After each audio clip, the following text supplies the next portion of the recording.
السلام علیکم. Faisal programme news net کے ساتھ میں ہوں آپ کا میزبان محمد بلال ڈوگر. حرمت والے مہینے محرم الحرام کا آغاز ہو چکا ہے. ہر محرم میں ہم اس پروگرام کا اہتمام کرتے ہیں جس کے اندر ہم شہداء کربلا سیدنا امام حسین اور ان کے رفقا کی شہادتوں کا ذکر کرتے ہیں. وہ عظیم شہادتیں، وہ دین اسلام کے جو رفقا نہیں، دین اسلام جن کے گھر کا تھا اور جن کے گھر سے پروان چڑھنا تھا. نبی حضرت صلی اللہ علیہ وسلم کی زبان چوس کے جواں ہونے والے امام حسین علیہ السلام کی شہادت، کربلا کے 72 شہداء کا ذکر، ان خواتین پاک بیبیوں کا ذکر جنہوں نے اپنے بیٹے لخت جگر خود پیش کر دیے کہ دین اسلام کا فروغ انہی جانوں سے ہونا ہے. وہ جنت کے وارث تھے، وہ نہ جاتے تو کوئی روکنے والا نہ تھا، لیکن انہوں نے دین اسلام کے لیے قرآن کو، دین کو اور حدیث کو چھوڑا نہیں بلکہ اس کا جھنڈا اور علم بلند کیا. حضرت عباس علمدار، اون محمد، چھوٹے سے علی اصغر، امام علی اکبر، امام علی اصغر اور اتنے شہداء کی لمبی فہرست ہے جن کو جھٹلانا نہیں بلکہ سیکھنا ضروری ہے. فرق ایک تھا حق و باطل کا. آج بھی ہم نے کچھ ایام پہلے دیکھا 2 جنگیں مسلمانوں نے جیتی، ایک پاکستان اور بھارت کے درمیان پاکستان نے، دوسری ایران اور اسرائیل کے درمیان ایران نے، اور دونوں نے یہ کہا کہ ہم کربلا کے وارث ہیں، ہم امام حسین کے ماننے والے ہیں، ہم باطل کے آگے جھکیں گے نہیں بلکہ ڈٹ کے کھڑے ہوں گے. میں بلا تاخیر پروگرام کے اندر اپنے مہمانوں کا تعارف کروا دوں، پھر پروگرام میں آگے لیے چلیں گے. پروفیسر مقصود علی عباس صاحب موجود ہیں، مذہبی اسکالر ہیں، بہت شکریہ آپ کا. مولانا محمد فاروق خطیب، جامع مسجد ختم نبوت کھڑیاں والا موجود ہیں، نائب امیر ہیں، امیر جماعت علماء اسلام ضلع فیصل آباد، ان کا شکریہ. مولانا محمد تنویر طاہر راٹھور، ڈویژنل صدر جمعیت علماء اسلام پاکستان موجود ہیں، علماء پاکستان ہیں، ان کا بہت شکریہ. Doctor Abdul Hafeez, senior vice chairman بین المذاہب امن فورم ایسا موجود ہیں. یہ وہ گلدستہ ہے جو امن کو آگے بڑھاتا ہے، یہ پیغام دیتا ہے کہ دین اسلام کے اندر کوئی کسی قسم کی تقسیم موجود نہیں ہے. ہمارے اپنے اختلافات ہوں گے لیکن ان کو کوئی بھی غافل یہ مت سمجھے کہ یہ دین اسلام تقسیم ہے، بلکہ دونوں جنگوں کے اندر یہ بتایا کہ دین اسلام کے نام کے اوپر سب یکجاں اور یک زبان نظر آئے. بلا شبہ اسی سوچ جو کربلا کے اندر امام حسین کے مخالف تھے، اسی سوچ کے پیروکار یہاں بھی نظر آئے جو اندر اپنی صفوں میں درار ڈالنا چاہتے تھے لیکن کچھ نہ ہو سکا. پروگرام کے اندر باقاعدہ علماء کرام سے سوال کریں گے. سب سے پہلے پروفیسر مقصود علی عباس صاحب سے کہ کربلا معلّہ کے اندر جو واقع کربلا ہے وہ کیا ہے، امام حسین اور ان کے رفقا کی شہادتیں کیسے بیان کرتے ہیں؟ بسم اللہ الرحمن الرحیم. بہت شکریہ بلال بھائی. عرض یہ ہے کہ سخی حسین وہ ذات جو حریت کا استعارہ ہے، جو ہدایت کا روشن مینار ہے. پہلے ایک نظر ہم دیکھ لیں کہ یہ کس سخی حسین کی بات کر رہے ہیں. کائنات کے نبی نے ارشاد فرمایا تھا، ان الحسین مصباح الہدا و سفینۃ النجاہ. حسین ہدایت کا چراغ ہے، نجات کی کشتی ہے. تو کیا یہ صرف اس دور کے لیے کہا تھا؟ کیا یہ صرف آج کے دور کے لیے کہا گیا؟ نہیں، یہ تا قیام قیامت یہ نبی کی حدیث قائم رہے گی کہ حسین ہدایت کا چراغ ہے، نجات کی کشتی ہے. ذرا ایک نظر اس نبی کے پیغام کو دیکھیں. جب تک انسان زندہ ہے، ذی شعور کے لیے وہ زندہ ہے تو ہدایت کی ضرورت ہے، دنیا سے چلا جائے تو نجات کی ضرورت ہے. تو اللہ کے نبی نے اپنی خوبصورت حدیث میں دونوں چیزیں ایک ذات میں رکھ کر قیامت تک کے لیے پیغام دیا ہے کہ حسین ہدایت کا چراغ ہے، نجات کی کشتی ہے. اب جسے روشنی چاہیے وہ سخی حسین سے روشنی ملے گی. بالکل صحیح. جسے ہدایت چاہیے اسے سخی حسین کے پاس آنا پڑے گا. اور حتیٰ کہ جیسا کہ آپ نے پہلے کہا کہ ہماری نجات بھی انہی کے سبب سے ہوگی. قیامت تک کے لیے جو نجات کا طلبگار ہوگا وہ اسے سخی حسین کے در پر آنا پڑے گا. اور پھر کسی نے سوال کیا امام جعفر صادق علیہ السلام سے کہ امام یابنا رسول اللہ، اب یہ بتائیے کہ یہ جو بالخصوص سخی حسین کی ذات کے بارے میں کہا گیا کہ ہدایت کا چراغ ہے، نجات کی کشتی ہے، آپ سے سوال ہے کیا نبی کی جتنی آل ہے کیا وہ سب کے سب ہدایت کا چراغ نہیں ہے، نجات کی کشتی نہیں ہے؟ جب یہ سوال ہوا تو اس وقت امام جعفر صادق علیہ السلام نے کہا بلا، ہم سب کے سب نجات کی کشتی ہیں، ہدایت کے چراغ ہیں، مگر سخی حسین کی ذات ایک ایسی روئے ارض پر ذات آئی ہے جو کہ ہدایت کا ایسا چراغ ہے اور نجات کی ایسی کشتی ہے کہ اس کی کشتی تیز بھی ہے اور بڑی بھی ہے. یعنی ایسی کشتی ہے جس میں سوار ہونے کے لیے کسی مسلک کی قید نہیں رکھی گئی, جس میں سوار ہونے کے لیے کسی ملت کی قید نہیں رکھی گئی. اسی لیے تو جناب جوش ملیح آبادی نے کہا تھا, انسان کو بیدار تو ہو لینے دو, ہر قوم پکارے گی ہمارے ہاں حسین. پروفیسر صاحب بہت ہی خوبصورت بات کر رہے تھے. ان کے ساتھ ہی مولانا محمد فاروق صاحب موجود ہیں, ان سے بات کرتے ہیں. ختم نبوت یہ اس کے انچارج ہیں, اس کے وہاں کے خطیب ہیں, تو ان سے بات کرتے ہیں. آپ امام حسین اور ان کے رفقا کی شہادت اور خاص طور پر محرم الحرام ان 10 ایام ان کو دیکھتے کیسے ہیں, یہ بیان کیجیے گا. بسم اللہ الرحمن الرحیم. نحمدہ و نصلی علی رسول الکریم. بھائی بلال صاحب بہت آپ کا شکریہ, اور اس کے ساتھ ساتھ میں شکریہ ادا کروں گا اپنے بھائی شیرازی صاحب کا, حسنین شیرازی صاحب کا, جو گاہے گاہے اس طرح کا گلدستہ جو ہے وہ سجاتے ہیں. آپ حضرات کو اللہ تعالیٰ جزائے خیر دے. آپ نے بہت اچھا سوال کیا. اچھا, عرض یہ ہے, اللہ تعالیٰ نے قرآن پاک میں ارشاد فرمایا ہے, ان عدت الشہور عند اللہ 12 شہرا فی کتاب اللہ یوم خلق السماوات والارض منہا 4 حرم. سال کے 12 مہینے ہیں, ان 12 مہینوں میں سے 4 مہینے ایسے ہیں جو حرمت والے ہیں, اور ان میں سے جو ایک مہینہ ہے جس کو محرم کہتے ہیں, محرم الحرام. محرم یعنی عزت والا, ہم کہتے ہیں نا رشتے کے اعتبار سے عزت والا, اکرام والا. تو اس لحاظ سے یہ مہینہ جو ہے بہت زیادہ عزت اور اکرام والا, احترام والا ویسے بھی ہے. صرف اس وجہ سے نہیں کہ یہ واقعہ کربلا یہاں پر پیش آیا, بلکہ اس سے پہلے سیدنا آدم علیہ السلام کی دعا اس دن قبول ہوئی. حضرت اماں حوا, حضرت آدم علیہ السلام کا ملاپ اس دن ہوا. حضرت نوح علیہ السلام کی جو کشتی تھی وہ جودی پہاڑ پر اس دن آ کر رکی.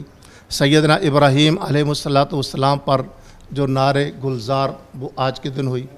اور اسی طرح سے حضرت موسیٰ علیہ السلام کو نجات جو ملی وہ بھی 10 محرم کا دن تھا. سارے واقعات دب گئے جب حضرت سیدنا حضرت حسین رضی اللہ تعالیٰ عنہ کی شہادت اس دن ہوئی. اس کی وجہ سے باقی سارے واقعات دب کر رہ گئے. حالانکہ بہت بڑے بڑے واقعات ہیں, لیکن آج ان واقعات میں سے کسی کا تذکرہ نہیں کیا جاتا. ان دنوں کے آ کر اگر تذکرہ کیا جاتا ہے تو حضرت شہادت حضرت حسین رضی اللہ تعالیٰ عنہ کا کیا جاتا ہے. وجہ اس کی کیا ہے؟ وجہ اس کی صرف یہ ہے کہ آپ نے دین کے لیے صرف اپنا ہی نہیں, اپنے پورے خاندان اور اپنے پورے قبیلے کو قربان کر دیا, اور یہ ایک بہت بڑی قربانی تھی. اور آج بھی اس وقت جو دنیا کے اندر جنگوں کا دور ہے, میں نے کل شیرازی صاحب سے میں نے بات کی, اپنے وہاں مسجد میں بھی بات کی, کہ اس وقت بھی حسینیت جو تھی نا جی وہ کامیاب ہوئی. بالکل صحیح, بالکل. ساری ہماری امت مسلمہ غزہ کے اندر فلسطینیوں پر ظلم ہو رہا تھا, خاموش تھی, تماشائی بنی ہوئی تھی, کوئی ان کو پانی تک پہنچانے کے لیے تیار نہیں تھا. لیکن پھر اسرائیل نے جارحیت کی, ایران پر حملہ کیا, اور ہم ایران کو اور اپنے ان مسلمان بھائیوں کو بہت زیادہ داد تحسین پیش کرتے ہیں کہ انہوں نے اس کو منہ توڑ جواب دیا. اور اس کی جو ایک متھ تھی یہ بنی ہوئی کہ اس کو کوئی ٹچ بھی نہیں کر سکتا, اس کے قریب بھی کوئی نہیں آ سکتا, لیکن اللہ تعالیٰ نے اس کو ذلیل اور رسوا کیا. اور پھر جو سب سے بڑی سپر طاقت اپنے آپ کو سمجھ رہا تھا اس کو بھی منہ توڑ جواب دیا. یہ 2 بدماش تھے اس علاقے کے اندر, ایک اسرائیل اور ایک انڈیا, دونوں کو ہی منہ توڑ جواب دیا گیا. دنیا خاموش ہو گئی. یہ دنیا طاقت کی دنیا ہے, طاقت کی زبان کو سمجھتی ہے, اور اس لیے مسلمانوں کے اندر اگر طاقت ہوگی تو پھر طاقت کے ذریعے سے ہی اللہ تعالیٰ کی ذات پر اعتماد اور بھروسہ کرتے ہوئے کفر کو شکست دی جا سکتی. محمد تنویر طاہر راٹھور کی طرف بڑھوں گا, اور مولانا صاحب آپ سے چاہوں گا کہ آپ بتائیے گا کہ ان ہستیوں کا آج کی ہمیں یہ جو حالیہ, کیونکہ میرے پروگرام کا مقصد یہ ہوتا ہے کہ حالیہ دنوں سے ان کو منسوب کیا جائے, تو آپ کیا کہیں گے کہ محرم الحرام آج کے ایام ہمیں سبق کیا ہے, اور ان شہداء نے ہمیں کیا بتایا کہ دین اسلام کے لیے حق اور باطل کے ساتھ کیسے اور کہاں کھڑا ہوا جائے؟ بسم اللہ الرحمن الرحیم. خدایا بحق بنی فاطمہ کے برقول ایمان کنی خاتمہ گردعوت امرد کنی برقبول منو دست و دامان آل رسول. سب سے پہلے بلال بھائی آپ کا بہت شکریہ. جتنے بھی علماء کرام ماشاءاللہ ہر موقع پر آپ بڑی کاوش اور CT41 کی بڑی سٹرگل ہے, ہم آپ کا شکریہ بھی ادا کرتے ہیں. تو آج کے پروگرام کے حوالے سے جو آپ کا سوال ہے, امام عالی مقام حضرت امام حسین رضی اللہ تعالیٰ عنہ کسی شخصیت کا نام نہیں بلکہ ایک نظریے کا نام ہے, بالکل صحیح ہے. ایک ضابطہ حیات ہے اور محسن اسلام ہے. سب سے بڑی بات یہ ہے کہ محسن اسلام. آج اگر ہم امت محمدیہ کی ذبح حالی کی جو وجوہات ہیں ان میں سے ایک وجہ یہ ہے کہ جو تعلیمات ہمیں امام حسین کے اس عمل سے ملتی ہیں جو میدان کربلا کے اندر امت کے لیے جو سبق چھوڑا گیا, امت اس سے دور ہو گئی. اور خاص کر ہمارے نوجوان جو ہے وہ اس جو ضابطہ حیات ایک امام علی مقام کی صورت میں رہتی دنیا تک جو باقی ہے, امام علی مقام نے صرف نوجوانوں کے لیے نہیں, صرف بزرگوں کے لیے نہیں, بلکہ ساری امت کے لیے جو ایک سبق دیا ہے کہ حق بات پر ڈٹ جانا یہی حسینیت ہے. اور اس کے لیے اس بات سے قطع نظر کے تعداد کتنی ہے, افراد کتنے, طاقت کتنی ہے, دوسری طرف حق بات پہ کھڑے ہو جانا, اور یہی سبق ہمیں دیا. اور اس سبق جب تک ہم اس کو فالو نہیں کریں گے تب تک امت محمدیہ شاید کہ ذبح حالی کا شکار ہے. بھائی یہی بات اگر ہم دیکھیں 72 تن تھے میدان کربلا کے اندر, ہزاروں کی تعداد میں یزید کا لشکر, اور تو پھر کیا ہوا, اللہ پر یقین اتنا کامل تھا اور ان کا ایمان اتنا مضبوط تھا کہ انہوں نے اس بات کی پرواہ نہیں کی کہ کتنی زیادہ تعداد اور کتنے زیادہ لوگ ہیں. انہوں نے دین کی ابیاری کے لیے, دین کے دفاع کے لیے, نبی کے پرچم کو سربلند رکھنے کے لیے 72 تن تو قربان کروا دیے, لیکن قیامت کی صبح تک اسلام کا جھنڈا بلند کر دیا. اور یہی جس طرح کہ آپ کہہ رہے تھے گریٹر اسرائیل کے حوالے سے, یہ ثابت ہمارے ایران نے کیا ہے کہ حسین کی بات کرنے والا, حسین کا نام لینے والا, اس نظریے پہ چلنے والا, وہ چاہے کوئی بھی ہو, کمزور سے کمزور جو, اگر اس نظریے پہ چلنے والا ہے تو اگر اسرائیل جیسی اور امریکہ جیسی طاقتیں سپر پاور بھی سامنے ہو تو پھر وہ خاطر میں نہیں لاتے. اور اس کی ایگزامپل ہمارے سامنے یہ حالیہ جو ہمارے ایران نے جو ماشاءاللہ فتح حاصل آ گئی نا کہ یہود و نصارہ ہمارے دوست نہیں ہو سکتے, اور یہ قرآن کا بھی فیصلہ ہے. تو پھر یقین جانیے کہ سب مسلمان جب متحد ہو جائیں تو, اور آقا حسین نے میدان کربلا کے اندر جو جام شہادت نوش کیا, اور آپ کے جتنے رفقاء نے جام شہادت نوش فرمایا, اور جس طرح دین کے خاطر ڈٹ کے کھڑے رہے, یہی تو ہمارے لیے پیغام ہے کہ ہم نے اس نظریہ حسینی پہ ڈٹ کے کھڑے ہونا ہے. وہ چاہے امریکہ ہو, اسرائیل ہو, انڈیا ہو, کوئی بھی ملک ہو, اللہ تعالیٰ نے مسلمان کو جو طاقت اور قوت ایمانی دی ہے نا, وہ کائنات کے اندر اللہ نے کسی ایٹم بم کو بھی وہ طاقت عطا. مولانا محمد تنویر طاہر راٹھور سے آگے بڑھوں گا. ہمارے ساتھ ڈاکٹر عبدالحفیظ صاحب ہیں.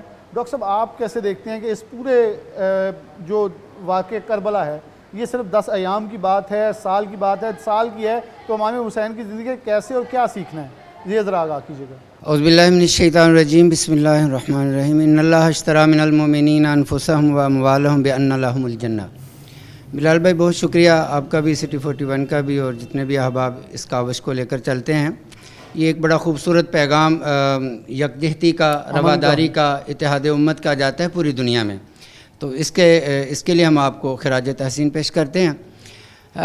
محرم الحرام کے یہ جو ایام ہیں اور جو واقعہ کربلا ہے, میں یہ سمجھتا ہوں کہ یہ کسی خاص عمر کے لوگوں کے لیے کوئی پیغام نہیں ہے. یہ بچوں سے لے کر بوڑھوں تک سب کے لیے یہ ایک مشعل راہ ہے. امام حسین علیہ السلام جو تھے, انہوں نے میدان کربلا میں دیکھیں جب اس قدر مشکل حالات نظر آ رہے ہوں تو سر سجدے میں ہو تو کیا پیغام ملتا ہے. آج اگر ہم دین سے دور ہوئے ہیں تو اس کی وجہ سے ہم جو ہے وہ ہم پر آزمائشیں آ رہی ہیں. تو اللہ کے پیغمبر صلی اللہ علیہ وسلم کا جو پورا خانوادہ تھا, انہوں نے ہر لمحے, ہر موقع پر, ہر مشکل وقت میں, مشکل گھڑی میں ایک ہی پیغام دیا ہے اپنے ماننے والوں کو. انہوں نے اس راستے کا انتخاب کیا نا جو راستہ امام حسین علیہ السلام کے نانا نے بتایا تھا. تو قوم کو بھی اور پوری امت کو, قیامت تک آنے والے ہر فرد کو یہ پیغام دیا کہ اسی راستے پر چلنا ہے, تبھی آپ حسینی بنیں گے. دیکھو زبانی کلامی دعویٰ کرنا جو ہے نا, دیکھو اللہ نے جو قرآن میں کہا ہے کہ اللہ نے مومنوں سے ان کی جان, ان کا مال خرید لیا, بدلے میں جنت ہے. تو امام حسین علیہ السلام نے اپنا پورا خاندان قربان کر کے یہ ثابت کیا کہ ہم اسی راستے پر ہیں. تو آج بھی ہمیں اگر میں سمجھتا ہوں کہ جو فلسفہ ہے شہادت امام حسین علیہ السلام کا، یہ ہماری امت کے لیے اور قوم کے لیے یہ مشعل راہ ہے کہ انہوں نے اپنی زندگی کس لائن پر چل کر گزاری ہے. تو انہوں نے تو اپنا سب کچھ ہی قربان کر دیا اور نماز کو کربلا کے میدان میں بھی نہیں چھوڑا. لیکن آج اگر مسجدیں ویران ہیں اور ہم باہر کھڑے ہو کر نعرے لگاتے رہیں کہ ہم حسینی ہیں تو یہ زبانی نعروں سے کام نہیں چلے گا. تو جیسے ابھی بات ہوئی ہے کہ جو ہے نا وہ حق جو ہے کمزور بھی ہو، میں سمجھتا ہوں حق کبھی کمزور ہوا ہی نہیں ہے. جو حق ہوتا ہے وہ کیسے کمزور ہو سکتا ہے؟ افرادی قوت کم ہو سکتی ہے، اسلحہ کم ہو سکتا ہے، لیکن حق کمزور نہیں ہو سکتا. اور دوسری بات یہ جو تقسیم ہے، مجھے تو اس بات کی آج تک سمجھ نہیں آئی کہ جب امام حسین علیہ السلام میدان کربلا میں شہید ہو رہے ہیں اور جو شہید کرنے والے ہیں ان کو ساتھ موازنہ کیا ہے؟ یہ بہت بڑا سوال ہے، بہت بڑا یہ دیکھیں نا، مجھے سمجھ اس بات کی نہیں آتی. لوگ موازنہ کرنا شروع کرتے ہیں، یہ ہو گیا وہ ہو گیا. ایک طرف اللہ کے پیغمبر کا پورا خاندان ہے، وہ کربلا کے میدان میں شہادت پا رہا ہے، اور دوسری طرف جو شہید کرنے والے ہیں، جو ظلم و ستم کرنے والے ہیں، جو خون کی ندیاں بہانے والے ہیں، ان کے ساتھ موازنہ کیسا ہے، تقابل کیسا ہے؟ اور ہم اگر ان کی گواہیاں دیں گے تو ہم کتنے زیادہ یہ بہت بڑی ناانصافی ہے، یہ بہت بڑی ناانصافی ہے. دو ہی راستے ہیں. ہم نے انتخاب خود کرنا ہے کہ ہم نے امام حسین کے راستے پر چلنا ہے، ان کے ساتھ کھڑے ہونا ہے، یا ان کے پھر مقابلے میں جو تھے ان کے ساتھ کھڑے ہونا ہے. ڈاکٹر صاحب بڑی خوبصورت بات کر رہے تھے کہ ہم نے اپنے آپ کو یہ بتانا ہے کہ ہم کھڑے کہاں ہیں. امام حسین کی زندگی ہمیں بتاتی ہے، وہ سخی حسین کی زندگی ہمیں بتاتی ہے ہم نے کھڑے کہاں ہونا ہے، ہمیں کن کے ساتھ کھڑے ہونا ہے. ایک بریک لیں گے، بریک کے بعد یہ خوبصورت گفتگو جاری رہے گی. میری ذات کی اوقات نہیں کہ میں ان کی تعریف بیان کر سکوں، لیکن یہ شرف ہے کہ میں ان کی تعریف بیان کر رہا ہوں. ایک بریک لیں گے، دوبارہ حاضر ہوتی ہیں. ناظرین دوبارہ سے پروگرام کے اندر خوش آمدید کہتے ہیں. ہمارے ساتھ چاروں علماء کرام موجود ہیں، تمام مکاتب فکر کے جید علماء ہیں. ان سے گفتگو کا آغاز کرتے ہیں. پروفیسر صاحب، ڈاکٹر صاحب کے ہاتھ میں مائک ہے، یہیں شروع کر لیتا ہوں. سوال بڑا ہی سادہ ہے ڈاکٹر صاحب، حق اور باطل. آج یہ سمجھنا ہوگا کہ حق اور باطل میں فرق کہاں ہے. بہت سارے ذہنی معذور آج باطل کے حق میں کھڑے ہو کے بھی بیانات دیتے نظر آتے ہیں اور عذر پیش کرتے ہیں. حق کیا ہے اور باطل کیا ہے، اسے ذرا وضاح کر دیں. بلال بھائی، یہ آپ نے سوال ہی بڑا خوبصورت کیا کہ حق اور باطل ہے کیا. دیکھو، اللہ کے پیغمبر صلی اللہ علیہ وسلم نے جو ہے وہ تو اس وقت ہی واضح کر دیا تھے کہ حق جو ہے وہ علی کے ساتھ ہے. یہ بات اب اس میں تو کوئی دو رائے نہیں ہے. اب پہلی بات تو یہ کہ ہم نے دیکھنا ہے کہ ہم کس کے ساتھ کھڑے ہیں. دو ہی چیزیں ہیں، حق اور باطل ہے. تو اگر ہم سمجھتے ہیں کہ امام حسین علیہ السلام، اور یقیناً جو نہیں سمجھتا، میں تو اس کو مسلمان ہی نہیں سمجھتا، کہ امام حسین علیہ السلام حق پر تھے، تو پھر ہم حق کو چھوڑ کر باطل کے ساتھ کیوں کھڑے ہوتے ہیں؟ تو یہ تو ہمیں فیصلہ کرنا ہوگا نا. اور ایک جو پیغام امام حسین علیہ السلام نے دیا ہے، میں سمجھتا ہوں کہ میں آپ سٹی 41 کی وساطت سے پوری دنیا کو، اپنی قوم کو یہ پہنچاؤں کہ یہ جو ایک قول ہے نا کہ افضل الجہاد کلمۃ حق عند سلطان جائر، امام حسین علیہ السلام نے اس کی اپنی شہادت دے کے پورے خاندان کی اس کی پوری وضاحت کر دی کہ سب سے بہترین جو جہاد ہے وہ ظالم اور جابر کے سامنے کھڑا ہونا ہے. تو امام حسین علیہ السلام جب ظالم اور جابر کے سامنے کھڑے ہیں تو ہمیں وہ پیغام دے کر گئے ہیں کہ قیامت تک آنے والے جتنے بھی مجھے فالو کرتے ہیں یا مجھے جو ہے وہ سمجھتے ہیں حق پر، یا میرے ساتھ محبت کا دعویٰ کرتے ہیں، تو ان کو پھر اسی راستے کا انتخاب کرنا ہوگا کہ زندگی میں حالات جیسے بھی ہوں، افرادی قوت کم ہو، اسلحہ کم ہو، حالات جیسے بھی ہوں، لیکن آپ کو ہمیشہ حق کے ساتھ کھڑا ہونا. ڈاکٹر صاحب سے آگے بڑھوں گا اور مولانا محمد تنویر طاہر راٹھور سے بھی یہی سوال ہے، حق اور باطل میں فرق کہاں ہے؟ بلا شبہ ہمارے لیے تو امام حسین حق پہ ہیں، اور جن کے یہ فرزند ہیں علی المرتضیٰ شیر خدا، وہ تو ہمیشہ حق پہ رہے ہیں، جنہیں نبی پاک صلی اللہ علیہ وسلم نے فرمایا، امام حسین سے محبت کا انداز نبی آخر الزمان صلی اللہ علیہ وسلم نے فرمایا کہ مجھ سے محبت حسین سے محبت، حسین سے بغض مجھ سے بغض ہے. آپ بتائیے گا حق اور باطل میں فرق کیا ہے؟ بلال بھائی، آپ کا سوال اور مشورہ ڈاکٹر صاحب بڑی اچھی اس کی تعریف کر رہے تھے. جس طرح کہ کہا گیا کہ حق حسین ہے اور باطل یزیدیت ہے، لیکن صرف نام لینا ہی کافی نہیں ہے میرے حساب سے. حسین نام ہے کردار کا، جب تک ہم فلسفہ شہادت حسین نہیں اپنائیں گے، اور جو آقا حسین نے میدان کربلا اور اپنی پیدائش سے لے کر شہادت تک جو امت کے لیے ایک مشعل راہ بنے یقیناً، اور جو ہمیں تعلیم اور درس دیا اور سبق دیا، جب تک ہم اسے اپنائیں گے نہیں، تب تک ہم وہ حق اور باطل میں فرق نہیں کر سکتے۔ اب ہمارے ہاں معاشرے کے اندر جس طرح کہ آپ نے بھی اشارہ کیا کہ اب یہاں پر اگر کوئی تگڑا بندہ ہو نا، سرمایہ دار بندہ، پیسے والا بندہ، تو وہ جو مرضی کرتا رہے، ہم اس کو زندہ باد کہتے ہیں، ہم اسے حق بھی بنا لیتے ہیں، اس کو حق بنا لیتے ہیں، اور اس کے لیے ہم دلیلیں دیتے ہیں۔ اور اگر کوئی ماڑا بندہ، غریب بندہ، اگر کمزور بندہ اگر غلطی چھوٹی موٹی کر بھی لے تو اس پر ہم بہت بڑے بڑے فتوے لگا دیتے ہیں۔ اس کے لیے آقا حسین نے یہی تو ہمیں سبق دیا ہے نا کہ وہاں پر چاہے جتنا مرضی کوئی طاقت والا ہو، ادھر 72 تھے ادھر ہزاروں تھے، تو یہی تو ہمیں بتایا۔ اگر بہت ساری آفرز نہیں ہوئی آقا حسین کو میدان کربلا تک پہنچنے تک، بہت سارے نہیں کہا گیا کہ آپ کو یہ بھی دیں گے، لیکن آپ نے فرمایا نہیں، دین اسلام کی ابیاری کرنی ہے، دین اسلام کا دفاع کرنا ہے، اور مصطفیٰ کا جو علم ہے اس کو بلند کرنے کے لیے اور قیامت کی صبح تک بلند کرنے کے لیے آپ نے فرمایا اس کے لیے اون و محمد شہید ہوتے ہیں، حضرت عباس کے بازو کٹتے ہیں، جناب معصوم 6 ماہ کے علی اصغر کو شہید بھی کروانا پڑے، شہادت دے کے امت کو یہ سبق دینے اور درس دینا ہے کہ اگر حق اور باطل کی پہچان کرنی ہے تو پھر حق پہ ڈٹ کے کھڑے بھی ہونا ہے۔ بھی یہاں پہ ایک میں بات ایڈ کرنا چاہوں گا کہ جب محرم شریف آتا ہے تو اس میں ہمارا اور ہونا بھی چاہیے، آقا حسین کے ساتھ اپنی اپنی محبت، اپنے اپنے انداز میں ان کے ساتھ محبت کا اظہار کیا جاتا ہے، لیکن میرے خیال میں یہ صرف 10 محرم ہی آقا حسین کے نہیں ہے، 12 مہینوں کے ہر ایک دن آقا حسین کا ہے، اور قیامت کی صبح تک جو بندہ اس کو محرم تک محدود کرتا ہے تو میرے حساب سے وہ بندہ جاہل ہے، اس کو حقائق کا پتہ ہی نہیں ہے، کیونکہ آپ زندگی کے کسی بھی شعبے میں آپ کو آقا حسین کی سیرت اور آپ کا کردار آپ کی رہنمائی کرتا ہوا نظر آتا ہے۔ مولانا تنویر طاہر راٹھور سے میں مولانا محمد فاروق کی طرف بڑھوں گا۔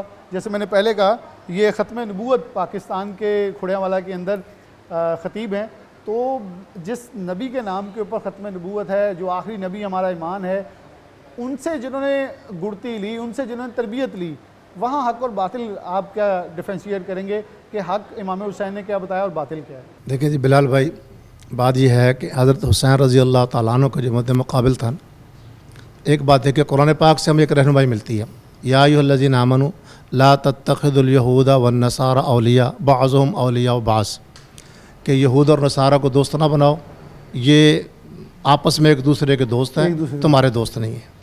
اللہ کے نبی علیہ الصلوۃ والسلام نے ارشاد فرمایا من تشبہ قوما فہو منہم، وہ جو پہلے بات ہو رہی تھی نا کہ وہ یہود و نصارہ تو نہیں تھے، لیکن من تشبہ قوما فہو منہم، جو کوئی قوم کسی قوم کی مشابہت اختیار کرتی ہے وہ انہی میں سے ہے۔ بالکل صحیح ہے، ٹھیک ہے، تو حضرت امام حسین رضی اللہ تعالیٰ عنہ کا جو کردار ہے وہ تو سورج کی طرح ہے، اس کی شعائیں ہر گھر میں، ہر جگہ پر، اور ہر عمر کے ہر فرد پر وہ پڑ رہی ہیں، اور وہ ایسا نہیں کہ دنیا سے وہ چلے گئے، بلکہ ان کے بعد جو بھی ان کے پیروکار ہیں یا ان کو پیروکار، اللہ تعالیٰ نے ان کو دنیا کے اندر عزت سے نوازا۔ آج دنیا کے اندر کوئی ان مخالفین میں سے کسی کا کوئی نام رکھنا پسند نہیں کرتا، کوئی ان کے ساتھ نسبت کرنا پسند نہیں کرتا، پوری دنیا کے اندر آپ کو اس نام کا کوئی بندہ، یزید نام کا کوئی بندہ نہیں ملے گا، شمر نام کا کوئی بندہ نہیں ملے گا، ابن زیاد کا نام کا بندہ کوئی دنیا کے اندر آپ کو نظر نہیں آئے گا، لیکن ایک گلی میں، ایک محلے میں ایک نہیں ہزاروں حسین مل جائیں گے، ہزاروں حسن مل جائیں گے، ہاں جی، ہر گلی کے اندر، ہر گھر کے اندر۔ یہ ایک امت کی آپ کے خاندان کے ساتھ اور ان شہداء کے ساتھ، اور دیکھیں جتنے وہ 72 شہید تھے ان سب کے نام، ایک ایک گھر میں 2 4 نام ان شہیدوں کے نام ہیں، لیکن اس کا کہیں آپ کو کہیں نام و نشان نظر نہیں آتا۔ تو یہ حق کی ایک نشانی ہے، ہاں جی، یہ حق وہ ہے جو سر چل کر بول رہا ہے، ہاں جی، ایسی وہ چیز ہے ہر جگہ پر۔ تو اس لیے ہمیشہ کامیابی اور کامرانی انہی لوگوں کی ہوتی ہے جو حق کے ساتھ کھڑے، وتواصوا بالحق وتواصوا بالصبر، 2 چیزیں ضروری ہیں کہ حق کے ساتھ کھڑے ہو اور اس کے ساتھ صبر کا بھی پیمانہ جو ہے وہ لبریز نہ ہونے پائے۔ بہت ہی آخر کے اوپر پروفیسر مقصود علی صاحب ہیں، وائنڈ اپ کروں گا پروگرام، آپ حق اور باطل کو کیسے ڈیفرینشیٹ کرتے ہیں کہ ہمیں کیا سبق ملا کہ حق کہاں ہے، باطل کہاں ہے، اور ہم نے حق کو کیسے پہچانا اور کھڑے سے کیسے ہونا ہے، اور باطل کے خلاف کیسے اپنا علم بلند کرنا ہے، کیونکہ یہ گلی بازاروں کے اندر بھی چھوٹے چھوٹے باطل پھر رہے ہیں جو اپنے آپ کو شاید ہم نے آج روٹین بنا لی ہے کہ ہم امیر کے ساتھ ہیں، جو تگڑا ہے یا جس کا ڈنڈا چلتا ہے اس کے ساتھ ملے ہوئے ہیں۔ بلال بھائی، حضرت اقبال نے کہا تھا